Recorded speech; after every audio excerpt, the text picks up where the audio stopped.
इसमें लिखा हुआ है धनबाद के कोलवरियों से हर दिन 500 हाइवा कोयला के अवैध निकासी। 500 हाइवा मतलब एक हाइवा का कीमत अगर आप 30,000 लगा लीजिए, 30,000 लगा लीजिए तो 500 हाइवा का मल्टीपल कर लीजिए कितना पैसा होता है। एक दिन का ये कमाई है। सब पागल हो गया यहाँ के कोयला के कमाई से। सारा किसी को कुछ नहीं, सारा अंधा हो चुके हैं। जैसे धृतराष्ट्र अंधा हो गया था अपना महत्वाकांक्षा में, इसी तरह से महत्वाकांक्षा हो गया। इसीलिए हम कहते हैं चाहे संजय हो डरा हुआ, चाहे सच कहना सुनना भारी हो। चाहे संजय हो डरा हुआ, चाहे सच कहना सुनना भारी हो, चाहे धृतराष्ट्र बैठा हो गद्दी पर जनता ना कभी गंधारी हो। मेरा मुख्य रीजन जो है ये हमारे नीति और नियमावली के है। सबसे ज़्यादा स्थानीय को लेकर है, स्थानीय और नियोजन नीति को लेकर है। क्यों? क्योंकि हर राज्य का अपना अपना नीति बना हुआ है और हमारा जो झारखंड है, झारखंड राज्य का नीति बना ही नहीं हुआ है। जैसे बिहार का नीति है कि अगर कोई वहाँ बिहार का निवासी है वही फॉर्म भर सकता है, वही नौकरी ले सकता है। मध्य प्रदेश में ऐसा नीति है कि वहाँ मध्य प्रदेश के लोग ही फॉर्म भर सकते हैं, वही नौकरी ले सकते हैं। और इस तरह से जितने भी राज्य हैं सब उसी तरह से फॉर्म भर सकते हैं और नौकरी ले सकते हैं। इसका मैं आपको उदाहरण बताना चाहूँगा। इसमें इस पेपर कट में लिखा हुआ है बिहार निवासी ही बनेंगे राज्य के प्रारंभिक स्कूलों में शिक्षक, ये नीति लिखा हुआ है। इसके बाद उसी तरह बिहार का ही है, इसमें इस नीति में लिखा हुआ है टीचर का, ये इसमें लिखा हुआ है कि बिहार राज्य के निवासी ही शिक्षक होंगे, शिक्षक का ये नीति है। उसी में लिखा है जब उसका फॉर्म आता है लिखा है only Bihar people can apply, केवल बिहार के लोग ही अप्लाई कर सकते हैं। इसमें बिहार का ही है। जब टीचर का वैकेंसी वहाँ जारी है तो वहाँ के अनुमंडल पदाधिकारी से ये निकलता है कि अनुमंडल कार्यालय बक्सर का ये है, इसमें लिखा हुआ है कि अन्य राज्य के व्यक्ति एवं महिलाओं को बिहार राज्य का स्थायी निवास प्रमाण पत्र निर्गत नहीं करने के संबंध में यानी सरकार लेटर जारी की है कि ऐसा किसी का निवासी प्रमाण पत्र नहीं बनना चाहिए। देखिए ये लिखा हुआ है साफ साफ शब्दों में। फिर उसी तरह से बिहार का ही है, ये जमुई का है ना, हमारा झारखंड का लड़का था। अभ्यर्थी नीरज कुमार का काउंसलिंग इस आधार पर रद्द कर दिया गया है कि वह झारखंड का निवासी था। देखिए कैसे वहाँ के लोग हमारे लोगों को निकाल दिए जाते हैं। ये छत्तीसगढ़ का है, छत्तीसगढ़ लोक सेवा आयोग का, उसमें भी लिखा है कि केवल छत्तीसगढ़ के लोग ही अप्लाई कर सकते हैं। ठीक है। इसके बाद इसमें ये मध्य प्रदेश का है। मध्य प्रदेश में ये कह रहा है कि मध्य प्रदेश में सिर्फ मूल निवासियों को ही मिलेगी सरकारी नौकरी। ये शिवराज सिंह चौहान का भी 1 महीने का है, 1 महीना पहले का। और ये भी मध्य प्रदेश का पटवारी का वैकेंसी निकला हुआ है। इसमें भी वही कह रहा है कि केवल अभ्यर्थी मध्य प्रदेश का स्थानीय निवासी ही होगा। ठीक है। और देखिए झारखंड में सबसे बड़ा दुर्भाग्य की बात क्या है, आपको सारा डाटा बता दिए, सारा नियमावली बता दिए, लेकिन झारखंड का ये सहायक आचार्य का वैकेंसी अभी निकलने वाली है। उसकी नीति में लिखा है कि पूरा भारत का नागरिक फॉर्म भर सकता है। पूरा भारत का नागरिक, आप देखिए पूरा भारत का नागरिक फॉर्म भर सकता है। ये झारखंड का दुर्भाग्य है, इसी की लड़ाई है, वहीं पे देखना है। हाँ, इसी की लड़ाई है, ये है। और ये सारे जितने भी है नीति नियमावली, इसमें लिखा हुआ है कि प्राथमिक शिक्षक नियुक्ति नियमावली से बाहरी को प्रवेश का खुला द्वार। ये झारखंड का पेपर है, सहायक आचार्य का जो निकला था उस समय का है। ये पेपर कह रही है, ये नीति कह रही है। अब आगे देखिए झारखंड को किस तरह शोषित किया जा रहा है। देखिए नियम से खिलवाड़, नामांकन के लिए झारखंड के निवासी होना अनिवार्य, फिर भी लिस्ट में काबिज है दूसरे राज्यों के छात्र। ठीक है। लिखा है एमबीबीएस में झारखंडियों का हक मार रहे हैं बिहारी छात्र। ये पूरा डाटा दिया हुआ कि कैसे कैसे मार रहे हैं, क्यों? नीति नियमावली नहीं होने के कारण। एमबीबीएस में जो झारखंड के थ्रू जो एडमिशन होता है, जो भी एडमिशन होता है वो पूरी इसके थ्रू हो जाता है, बाहरी छात्रों का इसमें कब्जा हो जाता है। दूसरा है हमारा झारखंड का छात्र था, बिहार से मार पीट कर भगाया गया। ठीक है। ये थे उमेश कुमार महतो। ये कहाँ के? बिहार के अरवल जिला में नौकरी करने गए थे, 7वां रैंक लाए थे, 7वां रैंक लाने के बावजूद उसको मार के वहां से भगा दिया गया। अब देखिए ये अभी 15 दिन पहले ही निकला हुआ है, इसमें बिहार के मूल सरकारी सेवकों के संतान को बनेगी जाति प्रमाण पत्र। इस तरह का मतलब ऐसा बना दिया गया है नीति कि जैसे हमारे लोग यहाँ से नहीं गए हैं, महाराष्ट्र नहीं गए हैं, गुजरात नहीं गए हैं, बिहार नहीं गए हैं नौकरी करने के लिए, वहाँ रिटायरमेंट नहीं किए हैं, लेकिन हमारे बच्चों को कहाँ वहाँ आरक्षण का लाभ मिलेगा? नहीं मिलेगा। लेकिन हमारे झारखंड में यहाँ आरक्षण का लाभ मिलेगा, ऐसा हेमंत सोरेन का नीति है। क्यों? हमारे साल भी 25 साल 30 साल के पहले भी गए हैं, रिटायरमेंट भी किए, लेकिन वहाँ नौकरी नहीं मिलेगा। एक सबसे बड़ा उदाहरण देते हैं, जब असम की बसाने की बात हुई और असम को जब यहाँ झारखंड के लोगों को ले जाया गया, वहाँ जंगल काटने के लिए, साफ करने के लिए, खेती करने के लिए, वो लोग वहाँ बसे, लेकिन आज तक उनको वहाँ के लोग यहाँ के लोगों को वहाँ असम की मान्यता प्राप्त नहीं है, ना इनकी भाषा की मान्यता प्राप्त है। और उनको एक अलग दर्जा दिया गया, टी ट्राइब बोला जाता है। आज तक 100 साल पहले लोग गए, 100 साल से भी पहले गए, जब अंग्रेज थे उसी समय लेके गए, लेकिन आज तक उनको मान्यता प्राप्त नहीं है। अंडमान निकोबार की भी गए, अंडमान निकोबार को भी बसाए लोग, लेकिन वहाँ मान्यता प्राप्त नहीं है। तो हम अपने राज्यों में से अधिकार क्यों दे दें, जबकि हर राज्य के अपना अपना दिया हुआ है, हर अपना राज्य का एक नीति है कि वहाँ के लोग जो है, जो नीतियाँ बनेंगी वहाँ के लोगों के हित के लिए बनेंगी। लेकिन कैसे हमारे साथ इस तरह शोषण हो रहा है। अब देखिए कैसे फर्जीवाड़ा हो रहा है। कांटा टोली में 16 से 3,000 रुपये में बन रहा है जन्म प्रमाण पत्र, स्थानीय प्रमाण पत्र वगैरह। क्यों खतियान लागू नहीं होने के कारण इसी की लड़ाई है। जब खतियान लागू होगा तो ये सारी चीज़ें अपने आप रुक जाएंगी। खतियान किसके पास है? जो यहाँ का मूल झारखंडी है, आदिवासी है, उसी के पास खतियान है, तो ये अपने ऑटोमेटिकली रुक जाएंगे, हमको रोकने की जरूरत नहीं है। अगर खतियान नहीं रहता है तो धांधली किस प्रकार का होता है आप देख सकते हैं। आरक्षण का लाभ लेकर बिहार निवासी झारखंड में बना दरोगा। ये बिहार का निवासी है लेकिन झारखंड में दरोगा बन जा रहा है। क्यों? क्योंकि खतियान लागू नहीं है। पेपर कटिंग आए हैं, पेपर कटिंग डाटा है, इसका डाटा भी आप जाके देख सकते हैं, डाटा है, इसका प्रमाण है ये। आप देखिए, इससे ज्यादा ये उससे सबसे बड़ा प्रमाण है कि कांके के विधायक समरीलाल का जाति प्रमाण पत्र रद्द। अब ये एससी कहाँ के हैं? ये राजस्थान के एससी है, लेकिन झारखंड में ये अवैध, मतलब ये यहाँ एससी का उनको मान्यता प्राप्त नहीं है। क्या हमारे एससी यहाँ नहीं थे? उनको देते टिकट, उनको जिताते। यहाँ के आदिवासी मूलवासी नहीं थे? यहाँ के मूलवासी ऐसी थे कि नहीं? उनको टिकट काहे नहीं दिए? लेकिन दूसरे के राज्यों के लोग भी यहाँ प्रतिनिधि बन जा रहे हैं, विधायक बन जा रहे हैं और उसका लाभ भी ले रहे हैं। इतना खिलवाड़ हमारे साथ हो रहा है। देखिए, इसमें लिखा हुआ है कि फर्जी सर्टिफिकेट पर नेतरहाट में नामांकन, फर्जी सर्टिफिकेट के आधार पर।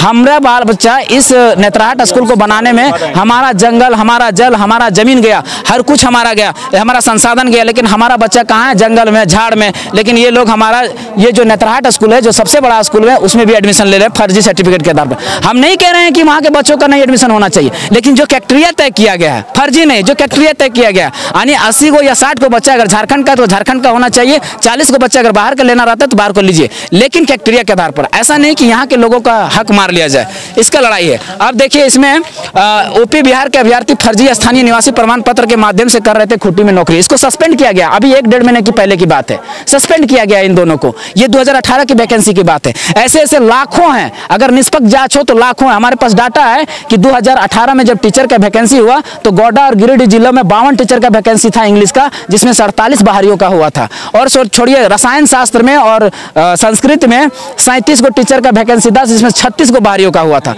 तो यही नीति की लड़ाई है हमारी। एक बताइए महतो जी, यदि हम बात करिए, आप डेटा इतना निकाल कर लेकर के आए, तो जो सदन में, जो सत्ता में लोग बैठे, क्या उन्हें दिखाई नहीं दिखा? वो अंधे हो गए, अपना महत्वाकांक्षा में वो पागल हो गए। कल कोयला लूटने से, तांबा आंबरक लूटने से उसको फुर्सत ही नहीं है, और करोड़ों करोड़ों की उनके कारोबार हो रही है। अब मैं इसका डाटा दिखाऊंगा कि कैसे वो लोग करोड़ों का कारोबार कर रहे हैं। देखिए कैसे लूट रहे हैं। देखिए, ये धनबाद में कोयला तस्करी के टूटे सारे रिकॉर्ड, हर महीने 600 करोड़ रुपए का काला धंधा। हम नहीं कह रहे, ये धनबाद की डाटा कह रही है, पूरा डाटा दिया हुआ कि कैसे कैसे चोरी हो रही है। ये सारा इनके काला धंधा में स्विस बैंक जा रहा है, सारा पैसा स्विस बैंक। और भी डाटा है मेरे पास, ऐसा नहीं कि एक ही है।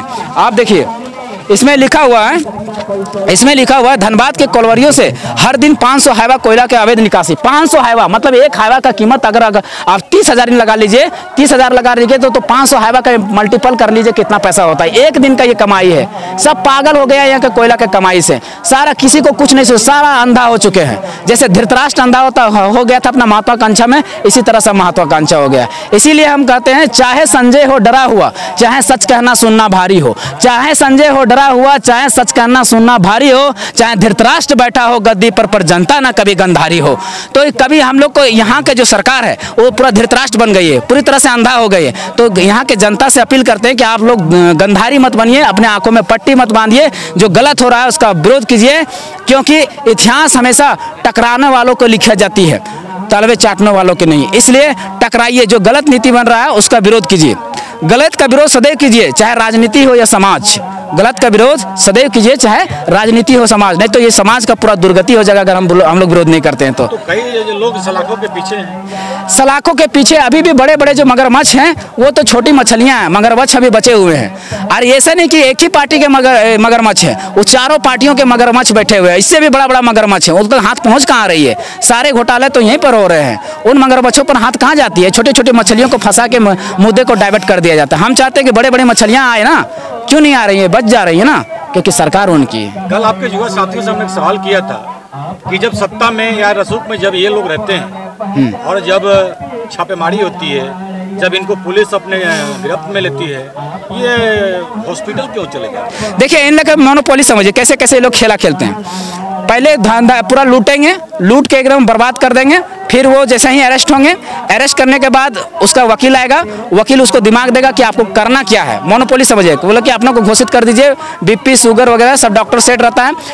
वकील कहता है कि आपको एथी कर देना है, तो कहता है कि सर शुगर बढ़ा हुआ है, बीपी शुगर है, तो मेरे वकील को टाइम चाहिए स्वास्थ्य होने के लिए। फिर उसको स्वास्थ्य होने के लिए कहाँ चला जाएगा? इसका एक बहुत बड़ा नेता लालू यादव का नाम लेके हम बोलते हैं, उनके खेल में यही खेला गया था। सूरा हम उसी का उदाहरण देखे हम आपको समझाना चाहेंगे। जब उनको अरेस्ट किया गया, वो एथी हो गया, अरेस्ट हो गए, 2 दिन 4 दिन 5 दिन 15 दिन हो रहे हैं हॉस्पिटल में, एक रसगुल्ला खाएं, बीपी शुगर उनका पूरा हाई लेवल पे चला गया। उनका डॉक्टर चेक किया कि हाँ शुगर लेवल ठीक है, रिपोर्ट दे दिया कि हाँ लेगा, इसको चाहिए सुविधा चाहिए। इनको रिम्स में भर्ती किया गया, पोइंग वार्ड में दिया गया सुविधा। फिर बोला कि नहीं, हमारे यहाँ जो वकील है हमारे, इनको और अच्छा सुविधा मिलना चाहिए, ये इसके लायक है। इसको कहाँ दिया जाता है? रिम्स का जो कॉटेज है, रिम्स का कॉटेज जहाँ बाहरी डॉक्टर आते हैं वहाँ रहने के लिए, ठहरने के लिए जगह दिया जाता है। इसको मुजरिम को जो 1000 करोड़ का घोटाला किया, उसको कहाँ लॉज में एथी में ठहराया जाता है।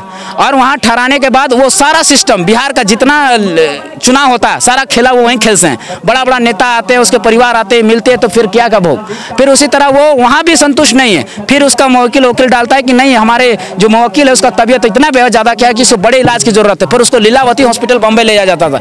एक्चुअली में लीलावती हॉस्पिटल नहीं है, वो 5 स्टार होटल है, वहाँ ले जाया जाता है। पूरा फैमिली के साथ ऐसो आराम से रह रहे हैं, 3 साल 4 साल 6 महीना 2 साल कितना काट रहे हैं, काटने दीजिए। उसके बाद दूसरी सरकार, जब उसकी सरकार आती है, फिर कैसे कैसे डाइवर्ट कर दिया जाता है मुद्दा को, देखिए बाहर है। बस ये जानते हैं ये लोग खेल खेल। हाँ, पूजा सिंघल का मामला भी यही है, तुरंत बोलती तबीयत खराब है। अभी पंकज मिश्रा का देख लीजिए, बोल रहा है कि मेरा मुवक्किल को चाहिए, इसको ये खाली नौटंकी है, कुछ नहीं है। इन लोग को लूटने दीजिए ना, तो फिर कोई दिक्कत नहीं है, बाहर कर दीजिए, अभी तुरंत दूसरे दिन में ठीक हो जाएंगे।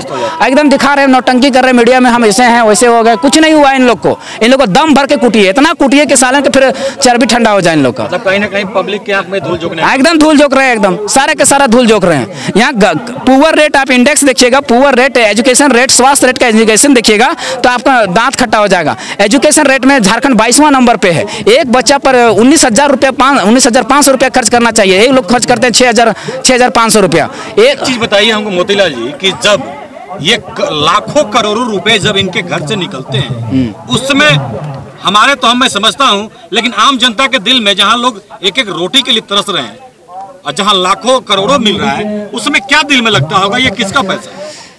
आम जनता का पैसा। देखिए ना, हमारा गिट्टी और हमारा बालू दुबई तक जाता है। सोचिए, दुबई तक हम लोग को विश्वास नहीं हो रहा था, उसका भी मेरे पास डाटा है। दुबई तक जाता था और हम लोग को विश्वास है, दुबई कैसे जा सकता है। जब 30 करोड़ का जहाज पकड़ा था तब पता चलता, बात तो सही था।